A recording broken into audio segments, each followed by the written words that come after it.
ସାମ୍ନାକୁ ଆସୁଛି କେନ୍ଦ୍ର କ୍ୟାବିନେଟ୍ର ରୂପରେଖ। ସାମ୍ନାକୁ ଆସୁଛି ଗୋଟିଏ ପରେ ଗୋଟିଏ ମନ୍ତ୍ରୀ ପଦ। ଜାତୀୟ ଗଣମାଧ୍ୟମର ସୂଚନା ଅନୁସାରେ ନୀତିନ ଗଡ଼କରୀଙ୍କୁ ପୁଣି ସଡ଼କ ଓ ପରିବହନ ମନ୍ତ୍ରାଳୟ ରୂପେ ଦାୟିତ୍ୱ ଦିଆଯାଇଛି। ସୂଚନା ଯାହା ଆସୁଛି, ହର୍ଷ ମଲହୋତ୍ରା ଅଜୟ ଟମ୍ଟାଙ୍କୁ ସଡ଼କ ଓ ପରିବହନ ରାଷ୍ଟ୍ରମନ୍ତ୍ରୀ ଭାବେ ଚୟନ କରାଯାଇଛି ବୋଲି ଜାତୀୟ ଗଣମାଧ୍ୟମର ସୂଚନା। ଅଧିକ ଆଲୋଚନା କରିବା ଆମ ସହିତ ଯୋଡ଼ି ହୋଇଛନ୍ତି ବାଲେଶ୍ୱର ସାଂସଦ ପ୍ରତାପ ଷଡ଼ଙ୍ଗୀ। ସାର୍, ଆପଣଙ୍କୁ ଷ୍ଟାର ଓଡ଼ିଶା ନ୍ୟୁଜକୁ ସ୍ୱାଗତ। ସାର୍, ଗତକାଲି ତୃତୀୟ ଥର ପାଇଁ ପ୍ରଧାନମନ୍ତ୍ରୀ ଭାବେ ଶପଥ ନେଇଛନ୍ତି ଶ୍ରୀ ନରେନ୍ଦ୍ର ମୋଦି। କ'ଣ କହିବେ? କିନ୍ତୁ ଇଏ ଗୋଟେ ଗତାନୁଗତିକ ପ୍ରକ୍ରିୟା। ଗଣତନ୍ତ୍ରରେ ଗୋଟେ ସରକାର ନିର୍ବାଚିତ ହେଲେ ସେ ଶପଥ ନେବ ସମ୍ବିଧାନର ସୁରକ୍ଷା ପାଇଁ, ସରକାରୀ ଗୋପନୀୟତା ପାଇଁ, ନ୍ୟାୟପୂର୍ବକ ଲୋକ ସେବା ଯୋଗ ପାଇଁ ଶପଥ ନେବ। ସେଇ ଅନୁସାରେ ମୋଦିଜୀ ଦେଇଛନ୍ତି। ଏଥିପାଇଁ ମହତ୍ୱପୂର୍ଣ୍ଣ ଯେ ତୃତୀୟ ଥର ଭାରତବର୍ଷର ସ୍ୱାଧୀନ ଭାରତର ଇତିହାସରେ ଆମର ପୂର୍ବତନ ପ୍ରଧାନମନ୍ତ୍ରୀ ଶ୍ରୀମାନ ନେହେରୁଙ୍କ ପରେ ଆଉ କୌଣସି ସରକାର 3 ଟାଇମ୍ ପାଇନଥିଲେ। ଐତିହାସିକ ସଫଳତା ପାଇଛନ୍ତି। ତୃତୀୟ ଥର ପାଇଁ ପ୍ରଧାନମନ୍ତ୍ରୀ ହଉଛନ୍ତି। ଦ୍ୱିତୀୟ କଥା ହେଲା, ଭାରତୀୟ ରାଜନୀତିରେ ଗୋଟେ ପ୍ରକାର ଧ୍ରୁବୀକରଣ, ଆଦର୍ଶଗତ ଧ୍ରୁବୀକରଣ ହଉଛି। ଗୋଟେ ପଟରେ ଯେତେ ପରିବାରବାଦୀ, ବଂଶବାଦୀ, ଏକଛତ୍ରବାଦୀ, ଭ୍ରଷ୍ଟାଚାରବାଦୀ ଦଳ, ଆଉ ଗୋଟେ ପଟରେ ରାଷ୍ଟ୍ରବାଦର ପ୍ରବଳ ପ୍ରବକ୍ତା ଶ୍ରୀମାନ ନରେନ୍ଦ୍ର ମୋଦି ରାଷ୍ଟ୍ରବାଦୀ ଦଳ ଗୁଡ଼ିକ ଏକଜୁଟ କରିକି ତାଙ୍କର ନେତୃତ୍ୱ ନେଉଛନ୍ତି। ଆମେ ଦେଖିବା ଭାରତର ରାଜନୀତିର ଆକାଶ ବଡ ଧୂମିଳ ଥିଲା କେତେ ବର୍ଷ ଧରି। 10 ବର୍ଷ ଶାସନରେ ପ୍ରତିଦିନ ଗୋଟେ 2G 3G ଆଦର୍ଶ ହାଉସିଂ ସ୍କାମ, ଏସିଆଡ ଗେମ୍, ସବୁ କ୍ଷେତ୍ରରେ ଭୟଙ୍କର ଘଟଣା। ଆଜି 10 ବର୍ଷ ଭିତରେ କେନ୍ଦ୍ର ସରକାରରେ ଦୁର୍ନୀତିର ଗନ୍ଧ ନାହିଁ। ସ୍ୱଚ୍ଛ, ଉତ୍ତରଦାୟୀ, ପାରଦର୍ଶୀ ପ୍ରଶାସନ ଦେଇଛନ୍ତି। ଲୋକ ଭରସା କରିକି ତୃତୀୟ ଥର ପାଇଁ ମୋଦି ପୁଣି ଶାସନ ପଠେଇଛନ୍ତି। ତାପରେ ମୋଦି ଯେଉଁ ବିକାଶ ଯୋଜନା ଆରମ୍ଭ କରିଛନ୍ତି, ତାକୁ ଅନ୍ୟ ସରକାର ଆସିଲେ ସେ ଆଗକୁ ନେବେ, ଏହାର କୌଣସି ଭରସା ନାହିଁ। ତ ଲୋକମାନେ ତାପରେ ଭରସା କରିକି ଦେଇଛନ୍ତି। ମୋଦିଙ୍କ ଲକ୍ଷ୍ୟ 2047 ବେଳକୁ ଭାରତ ପୃଥିବୀର 1 ନମ୍ବର ବିକଶିତ ରାଷ୍ଟ୍ର।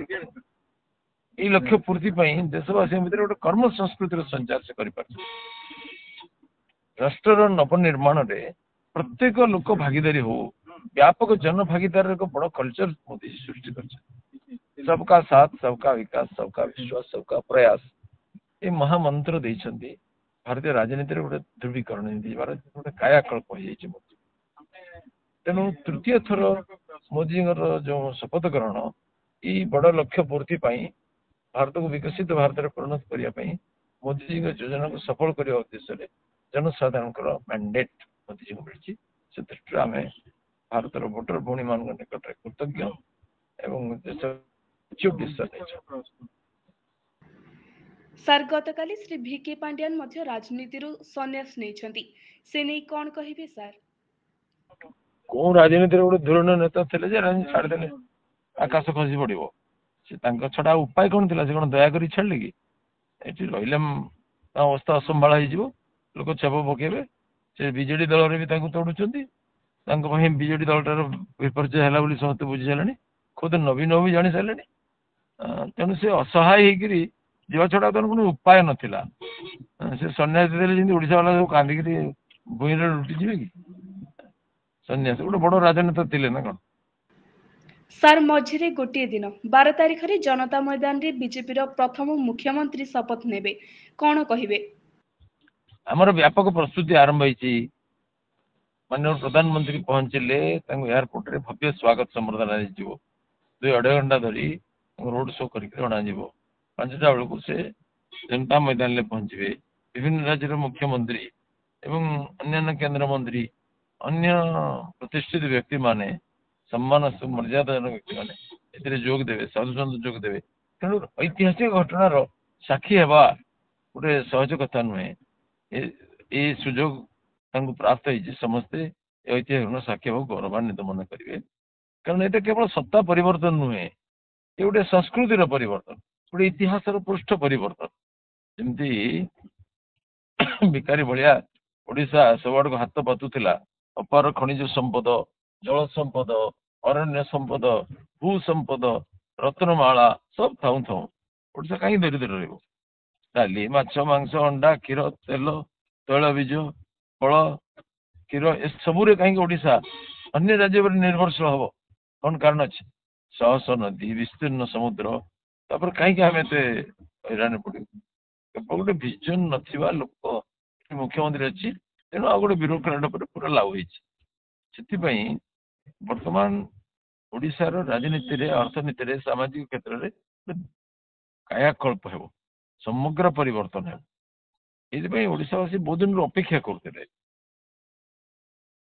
ସେଥିପାଇଁ ଆମେ ଏଇ ମୋଦିଜୀଙ୍କର ଶପଥ ଆଉ ତାପରେ ଓଡ଼ିଶାରେ ଶପଥ କରିବା, ଏ ଗୋଟେ ଭାରତୀୟ ରାଜନୀତିକୁ ନୂଆ ଦିଗା ଦର୍ଶନ କରୁଛି।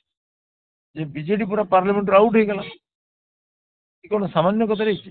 ଶ୍ରୀ ଜଗନ୍ନାଥଙ୍କ କୃପା କାରଣରୁ ଓଡ଼ିଶାର ଜନଗଣଙ୍କ ଭିତରେ ନୂଆ ଚେତନା ଜାଗରଣ ହେଲା। ସେମାନେ ଓଡ଼ିଆ ଅସ୍ମିତାକୁ ସୁରକ୍ଷା କରିବା ପାଇଁ, ସ୍ୱାଭିମାନକୁ ସୁରକ୍ଷା କରିବା ପାଇଁ ଆଗକୁ ଆସିଲେ, ରାସ୍ତାକୁ ଆସିଲେ। ପ୍ରତ୍ୟେକ ଲୋକ ଘରକୁ ଯାଇ ବୁଝେଇଲେ, ଯେମିତି ଗୋଟେ ବ୍ୟାପକ ଜନଯୁଦ୍ଧ ହେଲା। ଗଣତନ୍ତ୍ରର ହତ୍ୟା କରିଥିବା, ସତ୍ୟର କଣ୍ଠରୋଧ କରିଥିବା, ସ୍ୱାମୀ ଲକ୍ଷ୍ମଣାନନ୍ଦକାରୀଙ୍କ ହତ୍ୟା କରିଥିବା ଏବଂ ଓଡ଼ିଶାର ଆତ୍ମସମ୍ମାନକୁ ନିଲାମ କରିଥିବା ଗୋଟାଏ ସରକାର, ଯାହାକୁ ବିଜେଡି ସରକାର ବୋଲି କୁହାଯାଇପାରିବ, ନବୀନ ସରକାର କୁହାଯାଇପାରିବ, ସେ ସରକାରର ଦମ୍ଭ, ଦର୍ପ, ଅହଙ୍କାରକୁ ଓଡ଼ିଶାବାସୀ ଚୁରମାର କଲେ। ଓଡ଼ିଶାବାସୀ ମାନଙ୍କ ଭିତରେ ଗୋଟେ ସ୍ୱାଭିମାନର ଭାବ ଜାଗିଲା। ଯେମିତି ଢଙ୍ଗରେ, କୌଶଳରେ ଏଇ ତାମିଲ ବନ୍ଧୁଙ୍କ ହାତକୁ ସବୁ କ୍ଷମତା ଟେକି ଦିଆଯାଉଥିଲା, ନିର୍ବାଚିତ ପ୍ରତିନିଧି ମାନଙ୍କୁ ଗୌଣ କରାଯାଉଥିଲା, ଅହଙ୍କାରରେ ଚୁର ଚୁର ହେଇକିରି ଓଡ଼ିଶାର ରାଜକୋଷକୁ ଲୁଟିଲେ। ଏବେ ସେମାନେ ଥଣ୍ଡା ପଡ଼ିଯିବେ। ପାଣ୍ଡିଆନ ବାବୁ ଭଳିଆ ବହୁତ ଲୋକ ଛାଡ଼ି ପଳେଇବେ। କେତେ ସିନିୟର ଆଇଏଏସ୍ ଅଫିସର ରିଜାଇନ୍ କରିଦେଲେଣି। ଯୋଉମାନେ